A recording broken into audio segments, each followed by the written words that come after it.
Hello दोस्तों, आप सभी का स्वागत है ये हमारे कोर्स के अगले वीडियो के अंदर। यहाँ पे हम जानेंगे टैक्सेशन के बारे में कि भाई साहब कमा तो लेंगे लेकिन टैक्स कितना लगेगा, जब हम कोई ट्रेड लेते तब कितना चार्ज लगता है, अगर हमको उसमें से प्रॉफिट मिला तो कितना चार्ज लगता है क्या नहीं। उसमें सबसे पहले मेजर जो पॉइंट है वो है दो टैक्स के बारे में बात करेंगे। एक है STCG, LTCG। हर बार बजट में इन दो टर्म्स का आप ज़्यादा तक सुनते हो कि इसके अंदर कोई फेरफार आया कि नहीं, इसके अंदर कोई चेंज आया कि नहीं।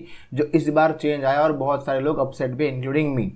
STCG का मतलब क्या है? Short term capital gain tax. Short term capital gain tax.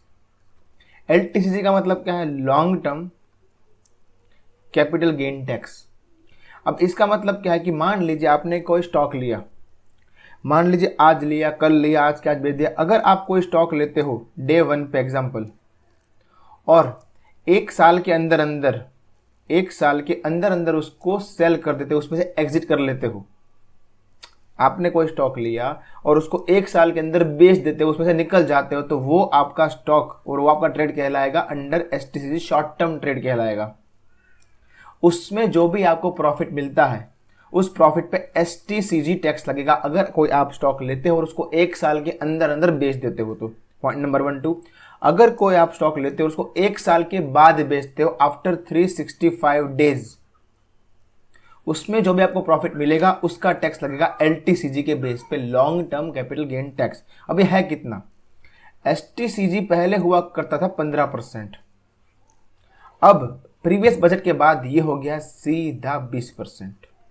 बहुत हट होता है, सीधा 20%। यानी कि अगर मान लो आपने कोई स्टॉक लिया और एक साल के अंदर बेच दिया, 1 लाख का आपको प्रॉफिट हो रहा है, तो सीधा उसमें से 20,000 रुपये आपको गवर्नमेंट को देना पड़ेगा STCG टैक्स करके। बाकी सब चीज़ अलग है, ये तो देना पड़ेगा।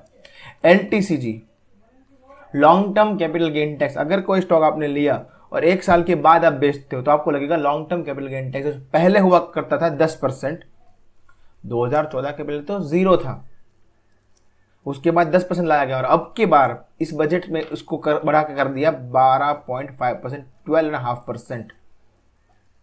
तो नई रिजीम क्या है? STCG में आपको लगेगा 20%, LTCG में लगेगा आपको 12.5%। की मान लो कोई आपने स्टॉक रखा हो, उसको एक साल के बाद बेच रहे हो। एक साल के बाद मतलब 10 साल, 15 साल, एक साल बच के 1 मिनट, एक साल बच के 1 दिन, एक साल के ऊपर जो भी स्टॉक गया वो आपका आएगा अंडर LTCG, और जो भी एक साल के अंदर अंदर है वो आएगा STCG। 12.5%, मतलब 1 लाख रुपये बनाया, कोई स्टॉक को 2 साल होल्ड किया, हमने 1 लाख बनाया, 12,500 रुपये आपको गवर्नमेंट को देने पड़ेंगे। ये मेजर टैक्सेस हैं STCG, LTCG, जो आपको देने ही देने पड़ते हैं। उसके अलावा जब भी आप कोई ट्रेड लेते हैं, ये टैक्स कब होंगे? STCG, LTCG ईयर के लास्ट में देने पड़ेंगे, साथ में नहीं कटेंगे। लेकिन जब भी आप अपने ब्रोकर के अंदर कोई स्टॉक को लेते हैं तब भी बहुत सारे चार्जेस कटते हैं, बहुत सारे चार्जेस कटते हैं। सबसे पहला उसमें आता है ब्रोकरेज। नाम ही है ब्रोकरेज। जो भी आपका ब्रोकरेज जिसके अंदर आपने अपना डीमेट अकाउंट खुलवाया है, वो ब्रोकर आपको फ्री में तो देगा नहीं बैठने के लिए कि भाई साहब मस्त अपना ट्रेड लो, मेरे को तो कोई है नहीं, उसको अपना प्रॉफिट चाहिए। तो पर ट्रेड वो अपना कोई चार्ज डालेगा, सबके अपने अपने होते हैं। नॉर्मल ये 20 रुपया चलता है, 20 रुपया पर ट्रेड। मान लो आपने एक क्वांटिटी ली, चाहे 100 क्वांटिटी ली, चाहे 1000 क्वांटिटी ली, आपने एक भी ट्रेड लिया, पर ट्रेड आपको कितना चार्ज लगेगा? 20 रुपया।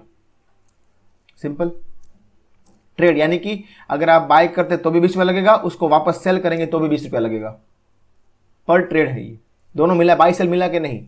आपने पहले बाई किया, मान लो अभी बाई किया सुबह 9 बजे, 9:15 पे, और आपने सेल कर दिया उसी को 9:20 पे, तो आपको चार्ज कितना लगेगा ब्रोकरेज का? 20 रुपया इसका, 20 रुपया इसका, 40 रुपया आपको लग गया चार्ज। यह है ब्रोकरेज। फिर आता है STT। सबसे घटिया कोई अगर हो, सबसे जो परेशान करता है सबको, वो है STT, सिक्योरिटी ट्रांजैक्शन टैक्स। सबसे खराब। पहले ही हो करता था 0.05%, 0.005%, उसको डबल कर दिया है इस बार गवर्नमेंट ने, 0.01% पे ला दिया है। बहुत बहुत ही ज़्यादा दुखी करता है ये।